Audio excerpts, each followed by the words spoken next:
Oi pessoas, tudo beleza? Espero que vocês estejam bem e hoje então a gente vai fazer a nossa revisão para que vocês possam responder ao formulário da unidade 5.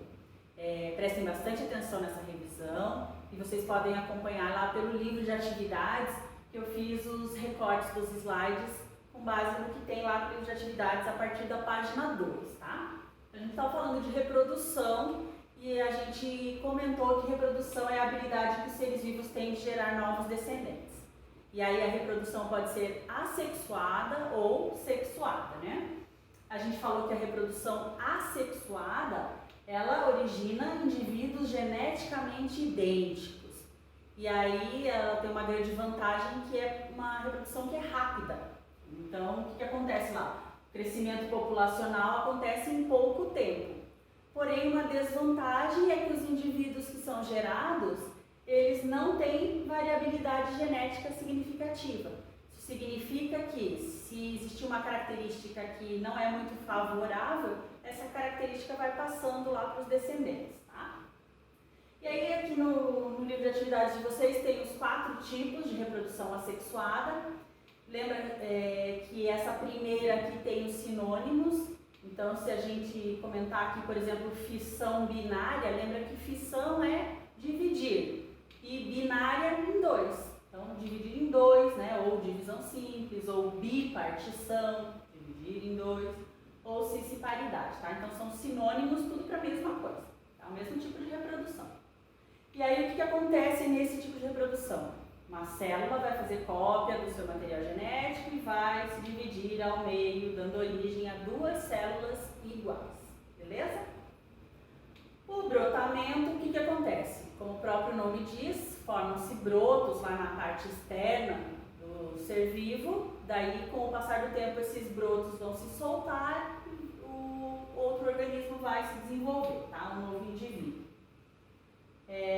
A partenogênese, a gente comentou lá que acontece nas abelhas.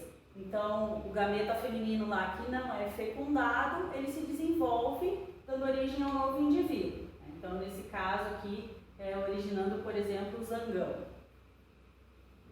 E a multiplicação vegetativa acontece lá quando algumas partes da planta se formam lá um novo indivíduo. Então, a gente comentou, por exemplo, das suculentas lá, que a gente retira uma folha da suculenta e dessa folha origina um novo indivíduo. Com relação à reprodução sexuada, a gente disse lá que é bem importante porque acontece a variabilidade genética, ou seja, tem lá o gameta masculino e o gameta feminino que vão se unir, vão se fecundar, né? Vai ocorrer a fecundação e daí as características genéticas vão ser passadas para os descendentes. Então vai acontecer ali uma mistura, tá, das características genéticas. E aí tem os 2 tipos de fecundação, né? Fecundação externa, onde a união desses gametas acontece no meio ambiente, acontece no ambiente externo, tá? E aí precisa de uma grande quantidade de ovos fecundados, porque esses ovos estão sujeitos aí aos predadores, às intempéries. Então, pelo fato de poucos desses indivíduos chegarem à fase adulta, precisa uma quantidade muito grande de ovos para ser viável, né? E a fecundação interna é quando a união dos gametas acontece dentro do organismo da mãe, tá? Então aí os ovos são uma quantidade bem menor porque tem a proteção do organismo. E a gente comentou da reprodução sexuada nas plantas, que o que acontece lá? Os gametas masculinos lá que produzem o grão de pólen, e esse grão de pólen é levado até os gametas femininos, e daí os gametas femininos acontece lá a fecundação, né? Eu parei um pouquinho porque a gente tem que pensar que, lembra lá que os grãos de pólen ficam nos estames, né? Que são os órgãos masculinos. E daí os grãos de pólen eles podem ser levados até os carpelos, que são os órgãos femininos, pelo vento, pela água, por animais, tá? Então tem esses agentes aí polinizadores, tá? Não tem aqui, mas eu lembrei para comentar com vocês. E aí a gente comentou lá das angiospermas, que o ovário origem lá o fruto, né? E os óvulos vão dar origem às sementes. Então, o que acontece lá é que na semente vai ser abrigado o embrião que vai dar origem à nova planta, tá? Então, a fecundação aí, falei um pouquinho da reprodução que acontece nas plantas. E aí a gente falou da vida humana, as etapas aqui, as fases da vida humana. Lembre-se que varia muito de pessoa para pessoa, né? Mas de uma maneira geral, a gente tem que caracterizar aí essas fases como mais importantes, mas o que varia é a idade mesmo, em números, né? Dentro de cada uma dessas fases, tá? Então, de uma maneira geral, é na infância que acontece a maior parte do crescimento do corpo e do desenvolvimento intelectual. Na adolescência, que é a fase que é marcada pelas transformações, né, físicas, comportamentais, psicológicas, por causa lá do turbilhão de hormônios, né, enfim. Na adolescência que acontece então a puberdade, que é característica então dessa fase. Na fase adulta, ela é caracterizada aí pela estabilidade pessoal, então é a maior parte da vida da pessoa. E a velhice é o envelhecimento do corpo, né, com os sistemas apresentando problemas relacionados à idade.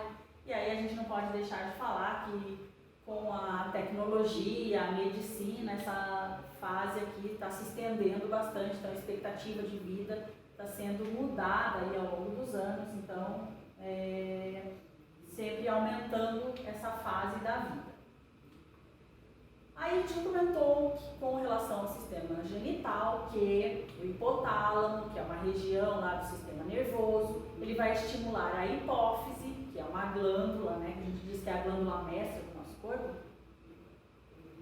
E a hipófise vai liberar dois hormônios, tá? Então, o luteinizante, que é o LH, e o FSH, que é o folículo estimulante. E esses dois hormônios vão agir nas gônadas femininas e masculinas. Então, nas gônadas masculinas, que são os testículos, esses hormônios vão estimular lá os testículos para produzir testosterona, que é o hormônio sexual masculino. E esses dois hormônios aqui vão agir lá nas gônadas femininas, que são os ovários, para que eles estimulem, para estimular lá os ovários, para que os ovários produzam o estrogênio e a progesterona, tá? Lembre-se que a progesterona vai fazer com que o útero lá se desenvolva para o desenvolvimento do embrião, e o estrogênio e a testosterona vão ser responsáveis lá pelas características sexuais secundárias. Então, por exemplo, lá no menino, a voz vai ficar mais grave, o crescimento do sistema genital, o crescimento dos pelos no corpo. Nas meninas, então, alargar os quadris, também o crescimento das mamas, o crescimento dos pelos, tá? Então, essas características aí sexuais. E aí, falando dos sistemas genitais com relação aos órgãos dos sistemas genitais. Então, no sistema genital masculino, a gente comentou, então, dos testículos, né? Os testículos ficam na bolsa escrotal, que a bolsa escrotal fica externa ao organismo, porque precisa que a temperatura de produção dos espermatozoides aqui seja menor do que a temperatura do organismo, tá? Então, normalmente 35 graus Celsius. Então, por isso que a bolsa escrotal fica externa ao organismo, tá? Então, aqui os testículos, né, onde acontece lá a produção do hormônio, da testosterona e dos espermatozoides. Os espermatozoides aí seguem para os epidídimos, que é nesse conjunto ali, né, de canais, os espermatozoides vão amadurecer, tá? Aí eles seguem aqui pelo ducto deferente, e aí no ducto deferente, quando chega aqui próximo à vesícula seminal, a vesícula seminal vai liberar um líquido, que é o líquido seminal. Então, imaginem lá, o líquido seminal junto com os espermatozoides, tá? Segue aqui, quando passa ali perto da próstata, a próstata vai liberar um líquido também, que é o líquido prostático, e junto com o líquido seminal e os espermatozoides vai originar o esperma ou também chamado de sêmen. Tá? E aí esse conjunto, né, porque esses líquidos servem para facilitar aí o transporte dos espermatozoides. Daí o esperma, então ele segue aqui por essa região e dentro do pênis tem a uretra, que é esse canal aqui por onde o esperma ele é ejaculado, tá? E aí a uretra é um canal que ele serve tanto para o sistema genital, então serve para a função reprodutiva, quanto para a liberação da urina. Tá? Então tem essas duas funções aí no organismo masculino. No organismo feminino isso não acontece. Então tem a uretra no organismo feminino para a liberação da urina e tem a vagina, que é um órgão ali muscular que serve para a função reprodutiva, tá? E aí no sistema genital feminino então tem ali os ovários que produzem lá a progesterona e o estrogênio e é nos ovários que ficam ali armazenados os ovócitos. Então comentei com vocês que as mulheres já nascem com a quantidade de ovócitos que vão ser liberados aí durante toda a sua vida, né? E aí uma vez por mês, né, quando a menina entra na puberdade, começando lá na puberdade, né, uma vez a cada mês é liberado um ovócito de cada ovário, tá? O ovócito segue aí pela tuba uterina. Se na tuba uterina lá chegar o espermatozoide, vai acontecer a fecundação e aí o útero vai se preparar para receber o embrião, então vai ter essa camada interna do útero vai crescendo, então ela vai ficando mais espessa. Essa camada interna é chamada de endométrio e ela tem bastante vasos sanguíneos, tá? E daí, se acontecer, o embrião vai se fixar ali nessa camada do endométrio e essa fixação se chama nidação. E ali vai se desenvolvendo, né? Na gestação. Se não acontecer a fecundação na tuba uterina, o ovócito segue o caminho dele ali, tá? E daí o endométrio vai se soltar, vai se descamar ali do útero e junto com o ovócito que não foi fecundado, vai ser liberado aqui pela vagina, é o processo da menstruação, tá? Então essas são as situações. E aí com relação à fecundação, a gente comentou lá que ocorre na tuba uterina, a nidação, que é a fixação lá no embrião no útero.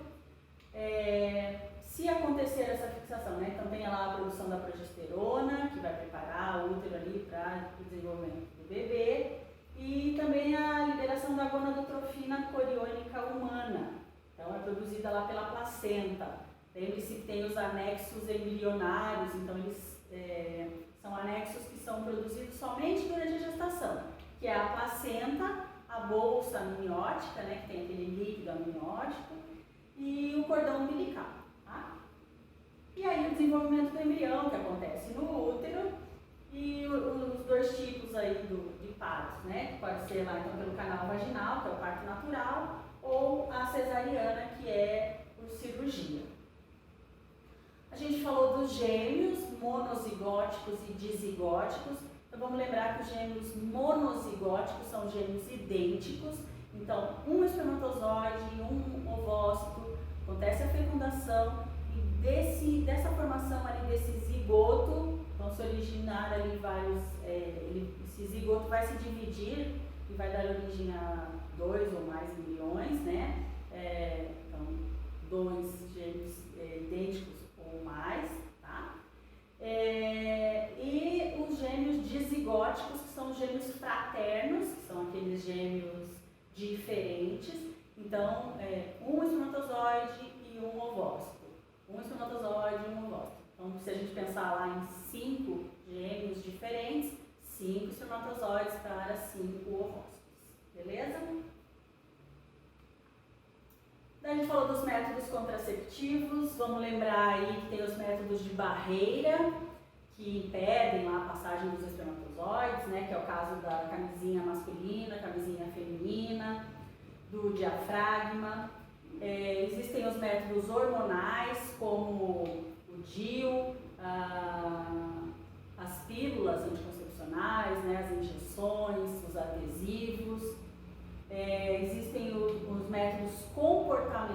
que no caso é a tabelinha. Então, o que acontece ali?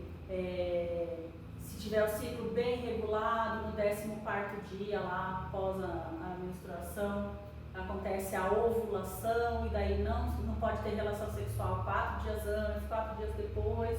Então, é um método comportamental, porque vai ser anotado lá no calendário. E daí tem os métodos cirúrgicos, que são a ligadura tubária, né? Então acontece lá nas tubas uterinas, e a deferentectomia, que acontece daí no ducto deferente no sistema genital masculino. Tá? Lembrando que são métodos que evitam uma gravidez que não é planejada, tá? Mas com relação às infecções lá sexualmente transmissíveis, o método que é mais seguro aí é ainda a camisinha, tá? Tanto a camisinha masculina quanto a camisinha feminina. Os preservativos, também chamados. Falar um pouquinho das ISTs, né? Das infecções sexualmente transmissíveis.